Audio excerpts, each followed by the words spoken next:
So apart from your music, you had another interest of movies and the and fantasy. Well, as a kid, I watched a guy named Zachary. And Zachary was the TV cool ghoul, and he was also a radio progressive rock guy. And Zachary would show old movies, and he'd cut scenes where he entered the movies and fight the monsters, and he did comedy. And his comedy was so clean and so pure that he built a very strong cult following, and it was a major influence. As far as the television show goes, two incidents caused that. One, I had this one and only son, and he was doing conventions with me, and I gave him the name of TIBOCK while I was Zenbock, and the name came from his cat, Tiger. And he had a thing about he could watch a movie and retain it at a very young age. Mm-hmm. He could retain actors and scenes and dialogue. It's just an ability he had. And I went to a pagan festival in Sherman, New York, up near Niagara Falls. A buddy of mine was supposed to meet me there. He didn't go. And they had drum jams, and they had spiritual stuff, and a giant bonfire, 40, 50-foot poles. And in the morning, they called the ashes sacred. And in the morning, I walked around with a stick and drew a circle, and I marked out north, south, east, and west. And I did a little meditation that maybe I should get into another love of mine, media. And I went home. I tried to do cable access with Brookhaven Cable TV, and they told me, they'll get to me. And I had about 2 years of that. Nothing happened. So I came home, and I called LTV in East Hampton and said, I do this thing as a Vulcan. I play blues. I have an idea for a TV show. You know, is there a chance I could come in a month or two and talk to somebody? And they said, how about you get in your car, and you could be here within the hour. Now. And I presume you hopped right in your car. I hopped in the car, found Wayne Scott, which is in the township of East Hampton, showed him some video that I shot, home video friends shot for me of the conventions, and a little of my music that I was doing. And they said to me, work your way in here, do some chores. Sweep a floor, fix can you fix anything? I said, I could build you a PA out of old PA equipment. I can knock off speakers and build you something. And then they gave me a TV show. Nice. And the TV show aired, and what was the name of that show? That was Zenbock's Fantasy Fi. The station was not liked by the town, and they had always fight for money funding. Although very wealthy people were running the station behind it, there's town money and poll money from cable. There's a whole thing about there's a tax on the polls in your community for an access station, a local station. But the deal is that the town never liked the programming. Now, there was nothing wrong with the programming, but they didn't like it. And I came in with this show, and my show was sci-fi horror conventions, blues festivals, and a sense of humor, which is this vaudeville, slow building humor. And I would beam in and out and use, these little effects. So it was kind of like a variety show. Sort of. There was a variety show named Lenny Show, who I helped, too, in the studio. But anyway, the first day it aired, I got asked to do an article with Josh for the East Hampton Star, and they did a 3-4 page article on me.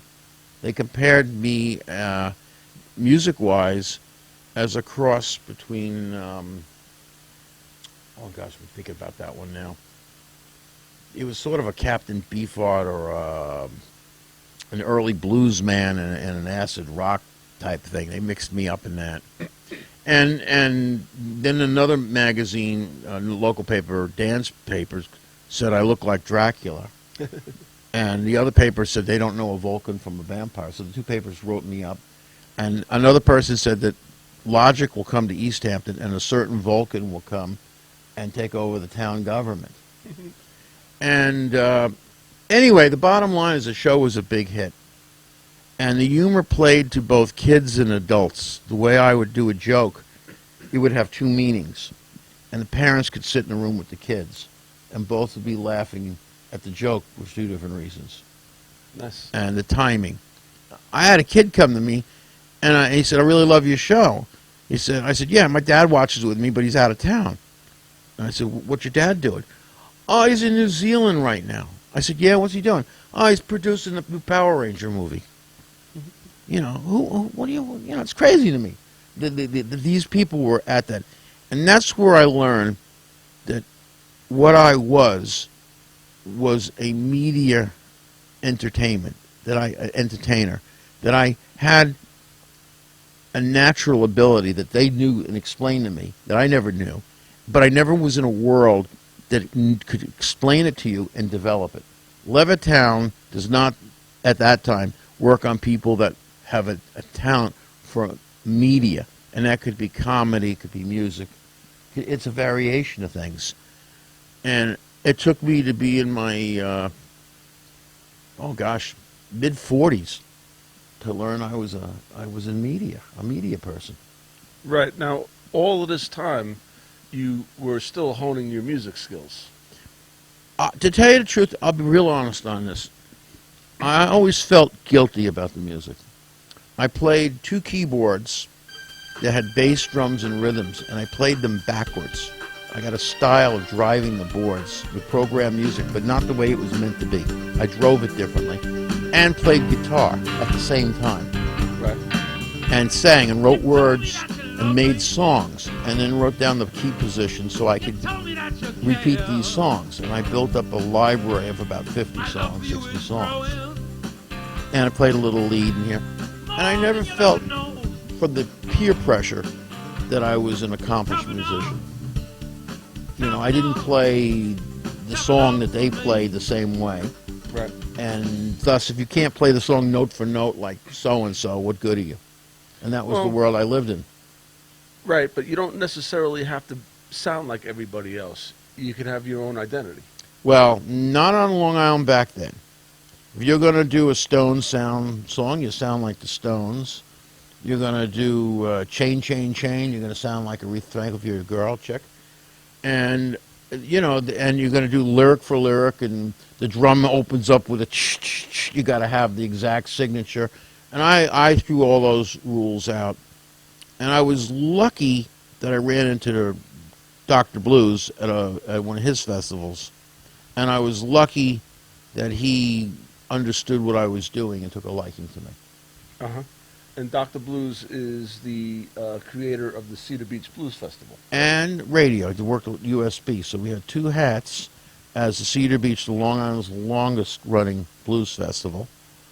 And I met him at one of his festivals. Now, you play a lot at these festivals. Rumor has it I play at them. You open up these festivals, from what I understand. It's the grand opening. I have a tendency to do that on both days, too. Both days. That must be a lot of fun, like setting the party off. It's an odd position because you can go and the sound man has to tweak it in, or the internet guy is not totally up. It's a tough position because you want to go out there and do maybe what you have in mind, and the environment may be so different you can't, so you have to adjust. And you have to have a sense of humor about it. But being first on setting it off is really cool, and you can repeat it again the following year. And for many years, I lugged the camera around and shot other bands. So I got my juices out playing, and then sat back to be the camera guy producer for the rest of the event. Right. So I could wear 2 hats. That's very nice. Very nice. So I like that. And document the Long Island blues scene. That was another. So the Long Island blues scene. So you also have a long tenure as a member and board member of the Long Island Blues Society. Well, I'm not bored as a member. No, I saw the Blues Society kind of exist. I was there at one of their early meetings at the Bowie, and they talked about forming. What was the Bowie? The Bowie's at the end of Nichols Road in Patchogue. Okay. It was something else now, Sage or whatever. But we had a meeting in there, and they talked about. They were on radio and said, "Well, let's meet at the Bowie, and we're going to have a Blues Society meeting, and we're going to form something. The show ends at 9 o'clock or whatever. Be there at 9:30." And a whole bunch of people showed up. At that point, I had the TV show going, and people kind of looked at me kind of like, "Oh, that's the nut with the TV show." And, okay. And the Blues Society formed, and I made it a point that I wanted to be documenting and I wanted heads-up information, so I knew who's playing and when. Cameras would be ready, and if I could gain a crew. Kind of like an archivist. That became what happened. And sadly, a few people passed away, and I have some tapes of them within a prime. Right. So that became an archive, and that has a value. And I love the concept of archiving something that you have a passion for. And I was not known as a musician so much in this crowd. I was the guy behind the camera. Uh-huh. Yeah. So you gradually expanded your television program to a different audience. You hit different territories. We did several shows. Because we weren't commercial, we had the freedom to do experimental TV. I could do an entire blues show. Right. And then I did a show that could be a horror convention with celebrities talking about films and show clips. I could do a magazine show that had a celebrity here, a comedy bit at a location, and then end with a band. So it was a magazine show, which was my favorite show. And then I could do a show that could be a charity-based show, showcasing somebody who's putting together the charity or the event, and then shoot the pre-makings of, and then shoot the event itself, and then repeat that the following year, the weekend prior to the event, so that the event got more publicity so people would come. Right. You would, during the event, you would not only chat with the people in the event, but you would also mix it up with vendors and dealers and people associated with the event. Vendors were cool. Dr. Blues didn't get this at first, but one of my first times recording, I went over to a vendor, and it was a craft, and the husband was so proud of his wife's craft. Mm-hmm. And I interviewed him, I interviewed her, and he came back on with the inner story, and she had cancer, and she wasn't doing well, and they bought her some stuff to start painting and developing her craft. Right. And two things happened. The craft became better and popular, and the cancer became less strong and disappeared.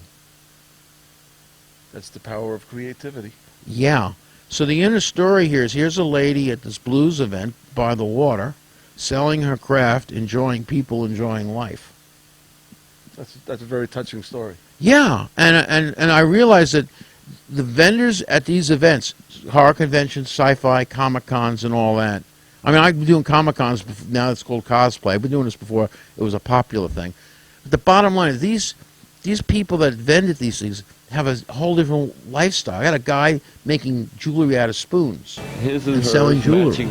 But the jewelry's influenced by the bands he's listening to in the booth while he's making the craft, listening to the music. Yes. Are you going to bend those? Or Yeah, I'm going to make them into the wedding set.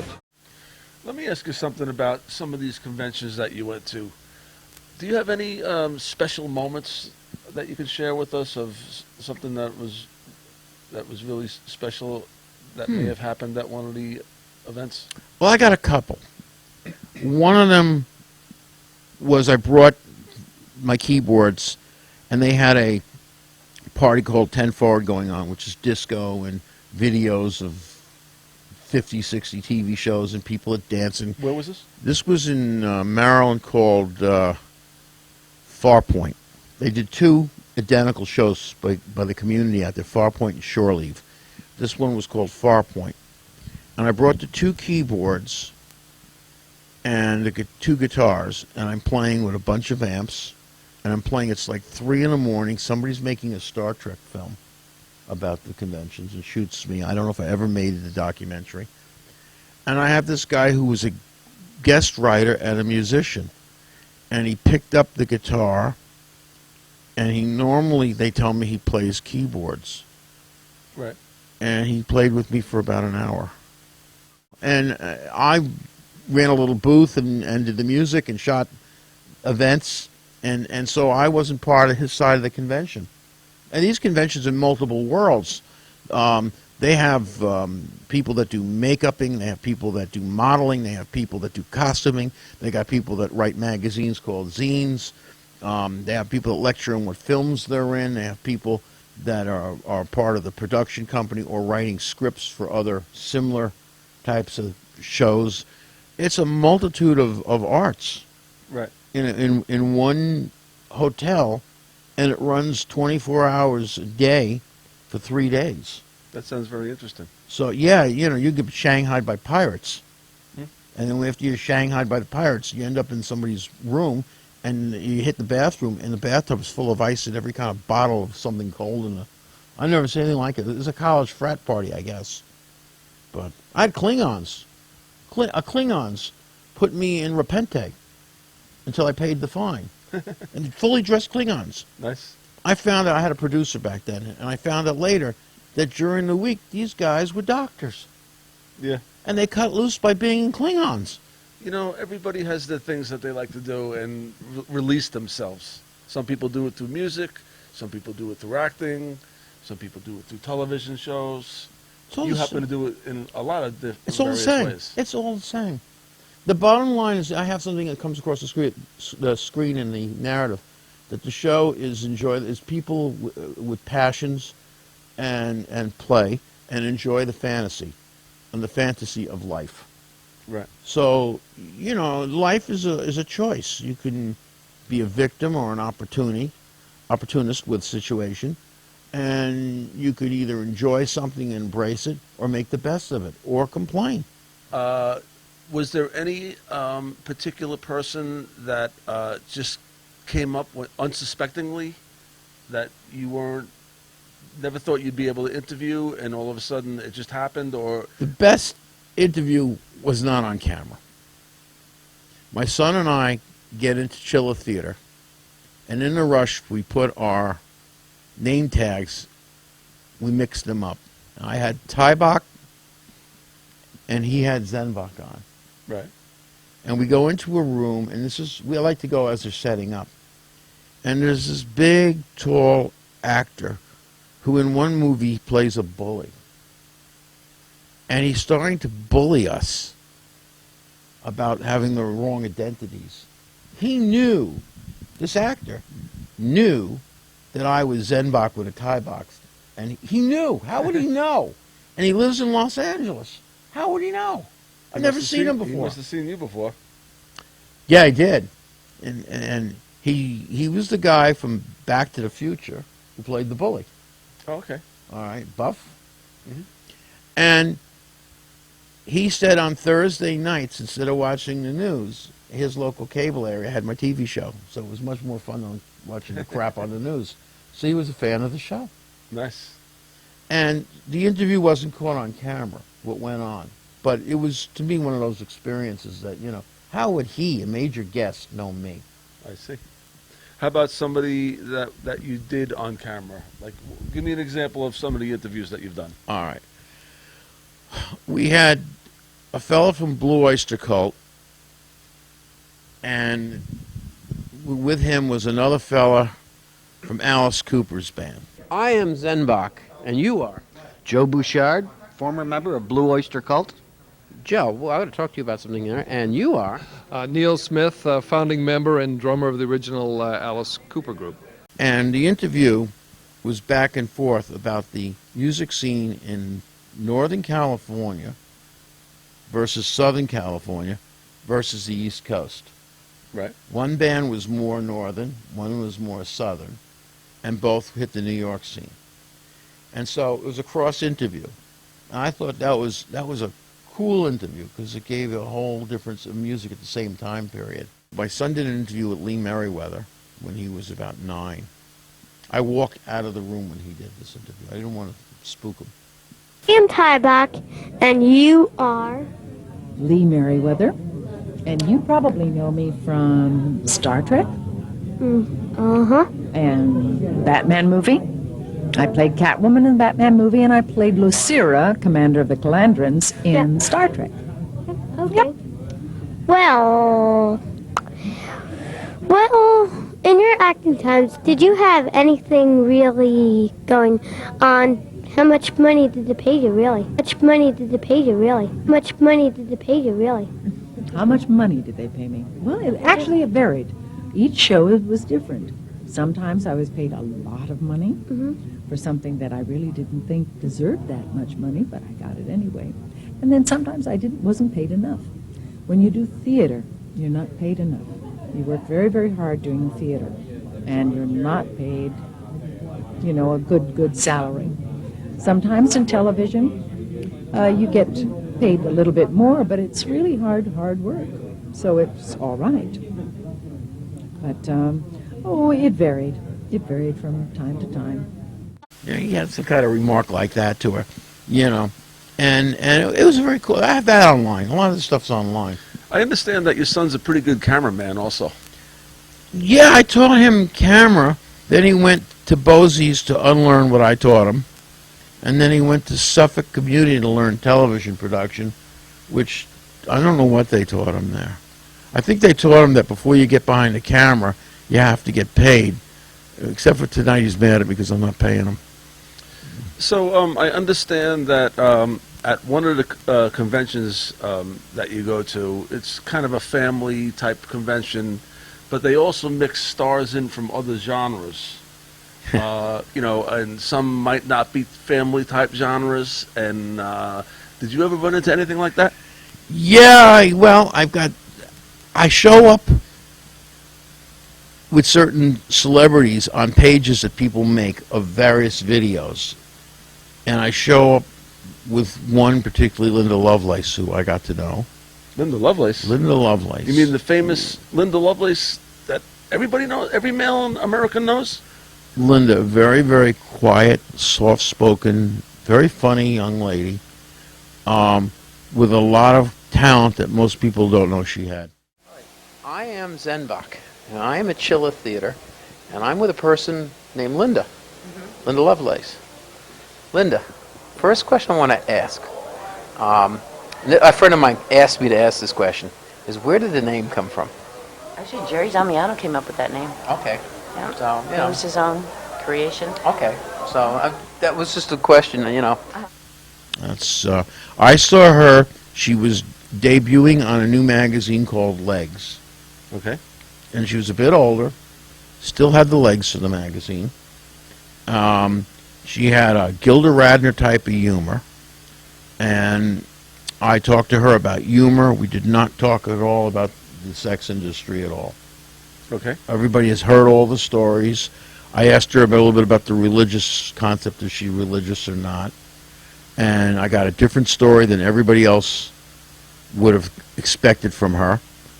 And there was a connection. And then I ran into some playmates. One was Joanne Fondren. She had very long hair to her knees. And I got double teamed with her and Victoria Zdrok on that one.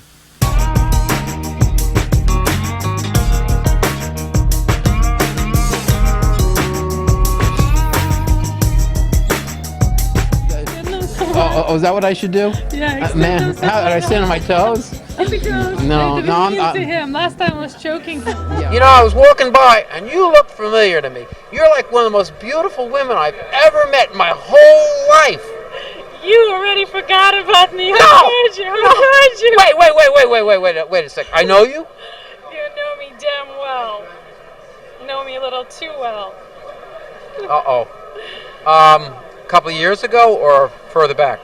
How could you forget? Those were the best years of your life. Not the days of the kerosene lamps. Yes, those were the days. Zenbock found another ex-wife. And that was And this one's gonna be your Oh He likes that. He likes when we're mean. no! The likes of me. All right. Well, I am Zenbock in the corners of Chiller Theater. And it's not scary in this corner. To my left, your right, I have over here. Deborah Jo Fondren. And to my far right, your left, I have. Victoria Zdrok. Almost like Zenbock. Almost like Zenbock. Yeah. Today, she's not going to choke me. No, I'll let him live today. I'll let him live today. I've been good. Yeah, I've been good. he's been I don't really want to be good, but I'll be good. I'll be good. The double D's. Was that a good experience for you? Fantastic, Zenbock. So, what's up with Chilla this year? Well, I'm here as a comic book character. I'm Poison for London Night Studios, and I have 8x10 glossies and videos. Alrighty, well, tell me about what you've been doing. Well, I'm an adult comic book character, so I go around for the comic book conventions, and this is my first time at a horror show convention. Oh, really? Yeah. Oh, you're going to love it here. Yeah, I'm enjoying it. Halloween's my favorite holiday. Oh, definitely. Mine too. Mine too. Well, your stuff is looking good. I have to ask, is it a hotline? Yes, it is. It's hot. Well, It's hot, just like you. Well, thank you, dear. It's been a pleasure. Well, thank you. This is definitely one of the honeys of the convention. Thank you. Thanks. It's a horrible job, and somebody's got to do it. The girls are great. The girls are great. I mean, they flirt, and my ability to flirt with them is I represent the average schnook who's now got two beautiful top playmates around him. Right. And I take it that if this schnook can get that close to a beautiful woman, anybody can. And that was the way I would play this. I had these two girls, the double D's. Horror films. Well, their names both began with D? That's Both what I were call Debbie Dutch and Debbie Dutch and Debbie D. Well, Zenbock has managed to find himself in a hot situation again. You're so cute. You know what turns me on? Pointy ears. Oh, I get a reaction to that. So, let me see. I've got Debbie. And Debbie? Yes, that's it. I'm Debbie D. Debbie D. And she's Debbie Dutch. Yeah. And together we are the Double D's. We're everywhere, everywhere. And now we're really everywhere. Oh, I see. So it is truly double D's. Yeah, and they do horror films. They're scream queens. There's a famous memory I have etched in my brain of you at the Cedar Beach Festival in Mount Sinai when it was misting out and you were walking as a solitary person, and it was there was no doubt that you were Zenbock. You're a personality. My son has been saying that for years. I'd say to him something like, I wonder if I'm ever going to be known by anybody, or we have an audience, or I'd be doubting something. It happens occasionally. Everybody reassessing what you're doing and where you're going with it, and or playing some music. I said, I don't know. I don't sound. I'm not a Kerry Carney. I'm not an Allman Brothers. I'm not a guitar virtuoso. And my son would always use the line, "But you're Zenbock." And over the last 3 years, I get that from everybody else. He must have put signs out to tell everybody to say that. But wherever I go, they always say, "Yeah, but you're Zenbock." Well, being that you're from Patchogue, when they just redid the whole downtown, they should have put some kind of, sign. I'm not known in A Patchogue. tribute. I'm not known here. You're not known here. Yes, you are. Not Patchogue. I played barbecues. Band played barbecues. I never got to play a note on a guitar. We were off the stage before I even got on. That's true. We're hitting a time limit. Right, but didn't you think that you were supposed to be interviewing me today? Well, I have a surprise for you. We have another tape. You have another tape? That's why I'm getting the sign that the show has to end. I see. So I'm going to interview you.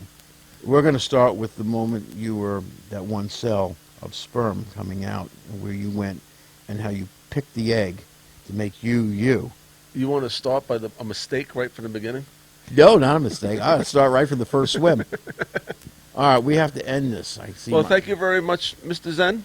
I appreciated the opportunity to interview, and I enjoyed it. Oh, thank you, Rob. It's been most unusual to be interviewed. Somebody had to do it. Somebody had. That's a wrap on Zenbock's Forte.